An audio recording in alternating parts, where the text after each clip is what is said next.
I don't remember the first time I picked up a pencil, but I do remember the first time someone made me feel stupid for it. It was my dad. I must have been 7, maybe 8. I'd drawn this messy little cartoon of our family as animals. I made him a bear with a toolbox and me a fox with a pencil behind my ear. I remember being weirdly proud of how I drew Mom's glasses. I brought it out to the garage like it was treasure.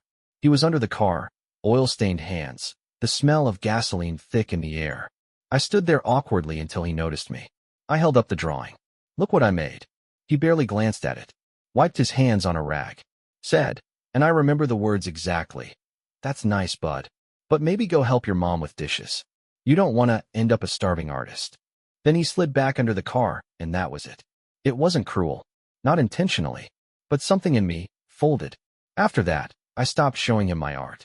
Not because I stopped drawing. I couldn't stop. But because it was easier to pretend it didn't matter. My name's Jason, by the way. I'm 27 now, living in Oklahoma City, and I've been drawing basically my entire life. In margins. On napkins. On my arm in class when I ran out of paper. But I also did what I was supposed to do. I got the real degree. Business analytics. Practical. Safe. And I got the job.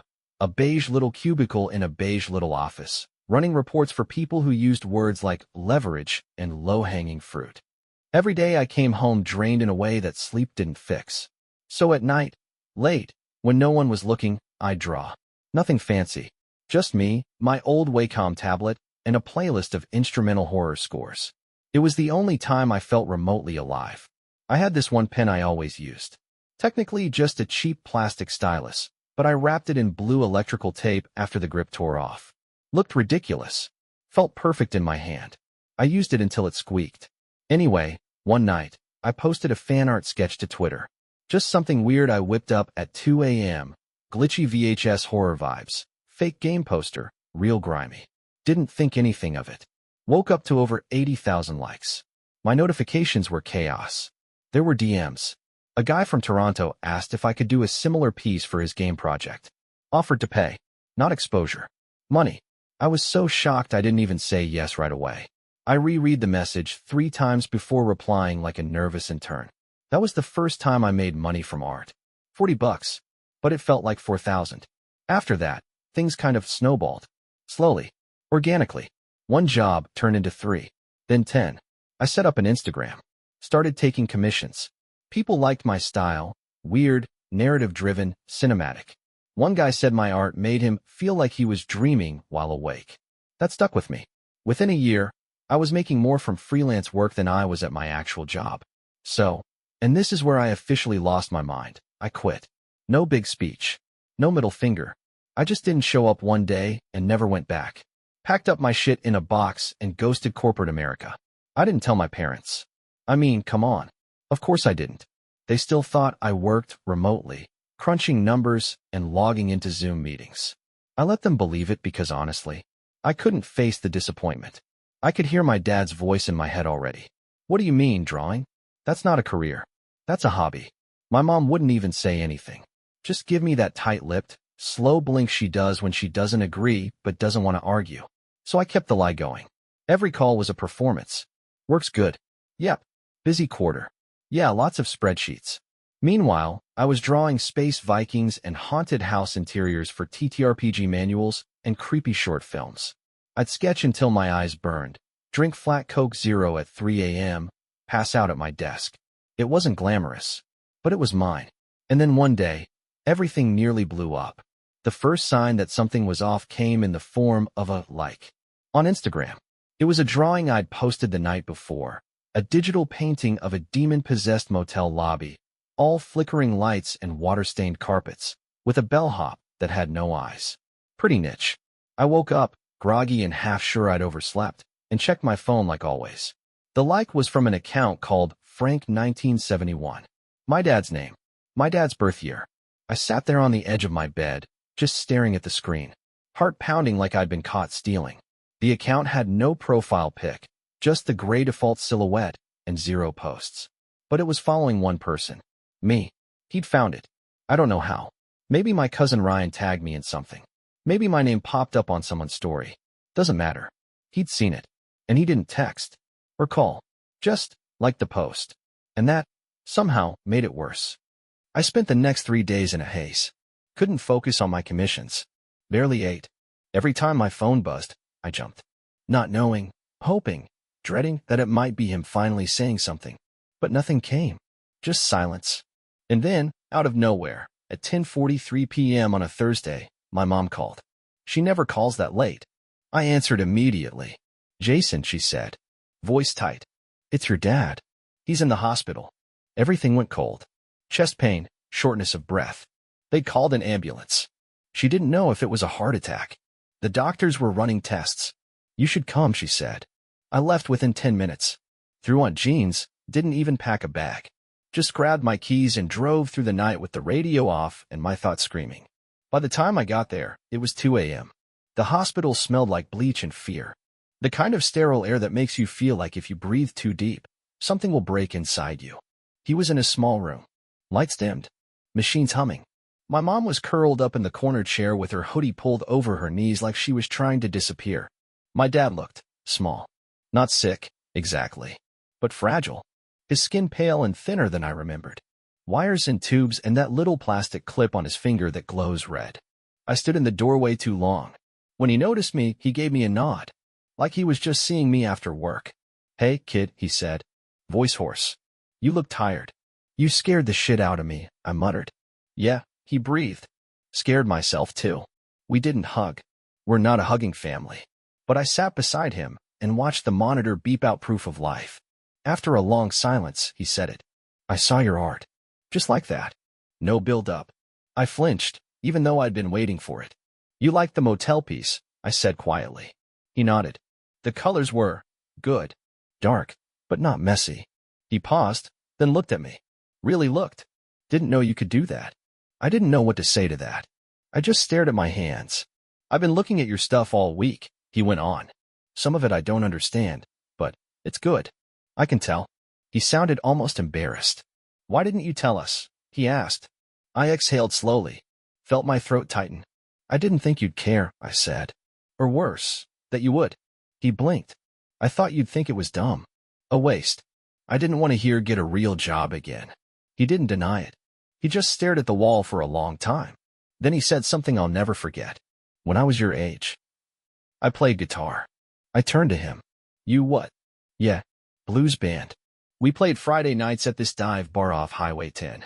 I had a black Stratocaster and a busted amp I bought off a guy who owed me $50. He smiled, soft and far away. "What happened?" "I got promoted at the plant," he said. "Bought a truck. Stopped playing." He looked down at his hands. They got stiff after a while. Strings started to hurt. Silence again. Then, "I didn't want that for you. The music thing, I loved it. But I didn't believe it would take me anywhere. So I buried it. You get used to that, after a while." I don't know if I was angry or just heartbroken. Because all these years I thought he didn't understand. Turns out he understood too well. We sat there in that sterile room, the fluorescent lights buzzing quietly, like everything in the world had finally come to a still point. After a while, he closed his eyes. "I'm tired, Jace," he whispered. "I know," I said.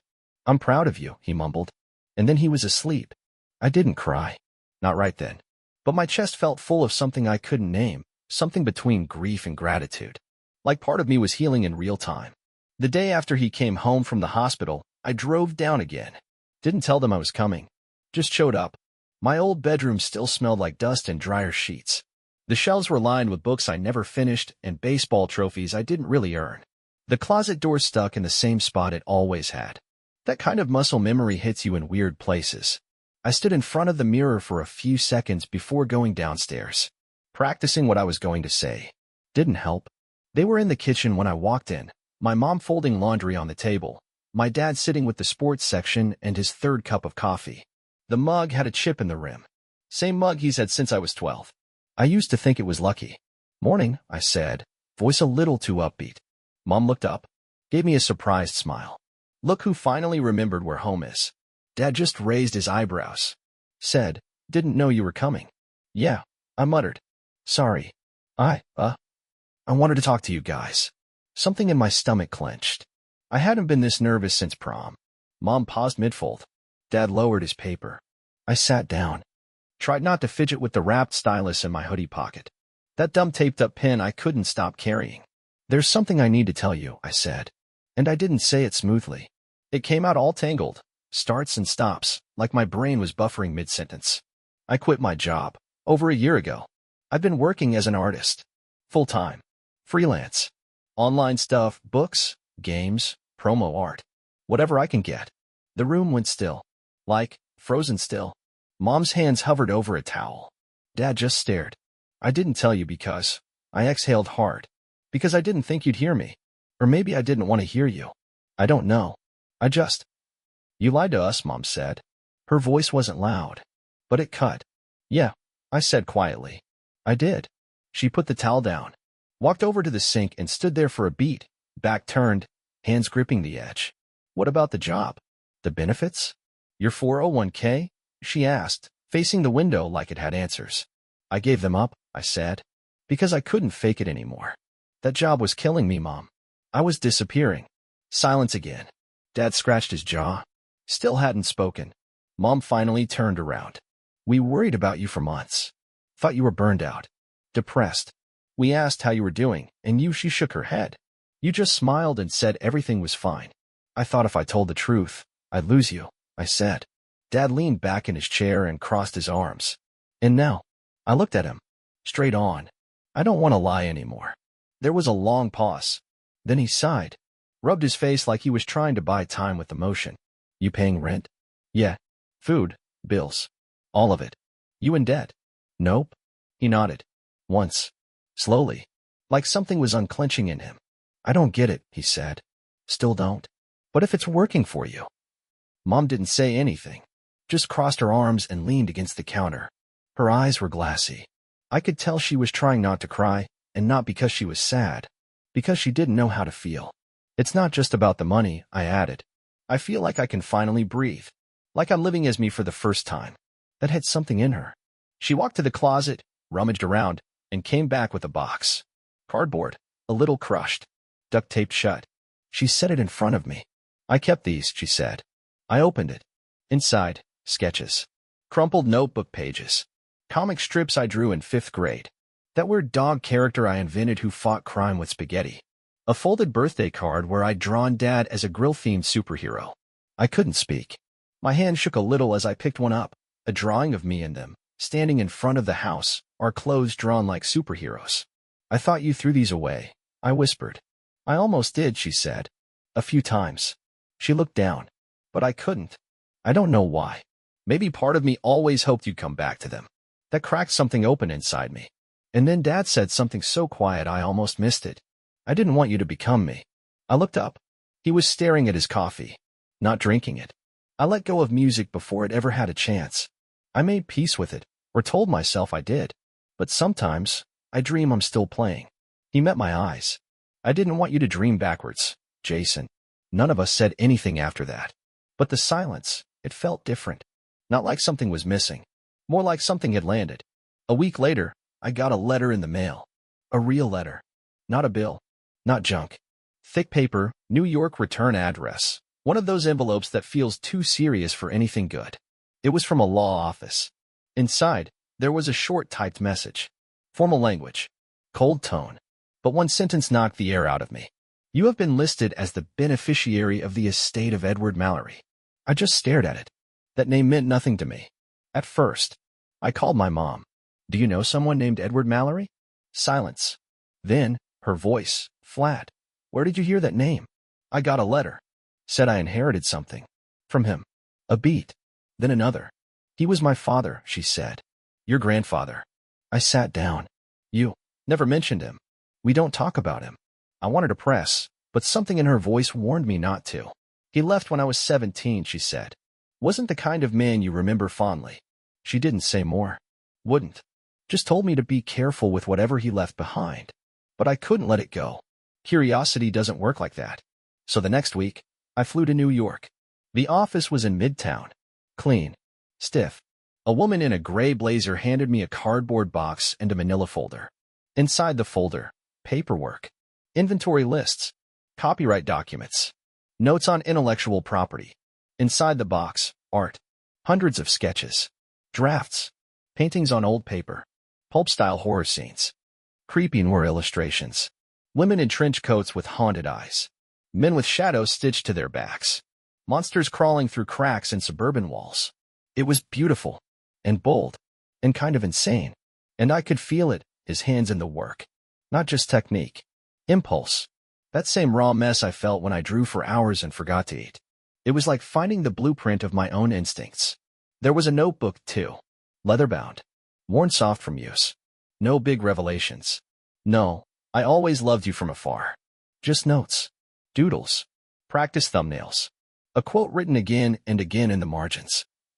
Make it yours. Not mine. I don't know why, but that broke me. I sat on the floor of the hotel room that night, surrounded by his work, holding my busted old stylus in my hand, the one wrapped in blue tape, and felt something cracking open. Like maybe this thing in me wasn't random. Like maybe it came from somewhere. I scanned his best pieces, cleaned them up, built a website in his name. No fanfare. No explanation. Just the art, out in the world. And people noticed. A collector from Portland messaged me asking if this was the Lost Mallory archive. An art blogger wrote a piece about the rediscovery of a forgotten genius of analog horror. It was surreal, and somehow vindicating. Like my whole life had been this crooked, weird hallway, and now the doors were opening, one by one. I told my parents everything. Dad didn't say much. He just flipped through the notebook, page by page, nodding quietly like he was reading scripture. Mom, she held the art like it might burn her. I don't want it in the house, she said. Her hands were shaking. I get it, I told her. I really did. But part of me wished she could see what I saw. Not just his work, but mine inside it. The same bloodline. Same haunted shapes. She stood there for a moment longer, then said, almost to herself, "You have his hands." Then she walked out of the room. That stuck with me more than anything else she could have said. The retrospective book came out 6 months later. Half my work. Half his. Side by side, same themes, same obsessions, 30 years apart. My publisher pitched it as a generational echo through ink. I didn't care about the title. I just wanted people to see it. At the launch event in Chicago, we rented out a tiny indie gallery. String lights. Finger food. Too many people pretending they understood art better than they did. But tucked into one corner, near the water cooler, stood my parents. Dad wore a button-up. The kind he saves for weddings. He didn't talk much. Just kept his hand on the cover of the book like he needed to keep touching it. Mom looked at everything, but said nothing. Then came that moment. It was late in the evening. The crowd was thinning. People were buying prints, asking questions, offering weirdly intense compliments. And Dad walked up to the mic. I hadn't asked him to speak. I didn't even know he was planning to. He cleared his throat, did that awkward cough into fist thing he always does when he's nervous. I used to think art was optional, he began. Quiet room. No music playing. I used to tell my son that drawing wouldn't pay bills. That it wasn't a life. He looked at me. I was wrong. There was a long pause. His hands trembled just a little. I was wrong, and he proved it. And not just because people like his work, but because he never stopped. Even when we told him to. Especially when we told him to. A small laugh broke in his voice, but he pushed through it. He reminded me what I used to love, and what I gave up too soon. He paused again, then added, softly, "I'm proud of you, Jace. I don't say it enough, but I mean it. Every damn word." There was light applause. The kind that's more about emotion than performance. He stepped down, cheeks red, and took a drink of water like nothing happened. Later, when we were packing up, I found him flipping through a copy of the book again. He stopped on a page, one of Edward Mallory's rough sketches. A guitar player sitting on the edge of a bed, head hung low. Shadows stretching across the floor like they were alive. "That's him," Dad said. I nodded. Then he looked at me and asked, "Can I keep this one?" Of course. He didn't say thank you. Didn't need to. That night, we went back to my apartment. Dad fell asleep on the couch with the book still in his lap. Mom stayed up with me. We sat at the kitchen counter, splitting a pint of Rocky Road like we used to when I was a kid and couldn't sleep. She reached into her bag and pulled something out. A folded sheet of paper. Old. Wrinkled. It was a drawing I'd made in 5th grade. A fox in glasses holding a pencil. "I found this in the laundry room a week ago," she said. "Taped to the back of your old dresser." I took it. Traced the faded lines with my finger. "You always drew yourself as a fox," she added. I don't know why, I said. Maybe because foxes hide. She didn't answer right away. Then she said, maybe. Or maybe because they're smarter than people think. I smiled. Could have cried, but didn't. It was late. She was tired. I knew she'd never loved my grandfather's work, not like I did. But she came. She stood next to it. That meant something. Before they left the next morning, Dad handed me back the drawing of the guitar player. I changed my mind, he said. Keep it, but hang it where you'll see it. I nodded, watched them pull out of the driveway, waved until the car turned the corner. Then I stood in the middle of my apartment, silent, half-lit, holding the page in both hands. I walked to my desk. The same old one I've had since college. The one with pencil nicks and dried coffee stains. I taped the drawing right above my monitor, right next to the taped-up stylus. Then I sat down and started sketching.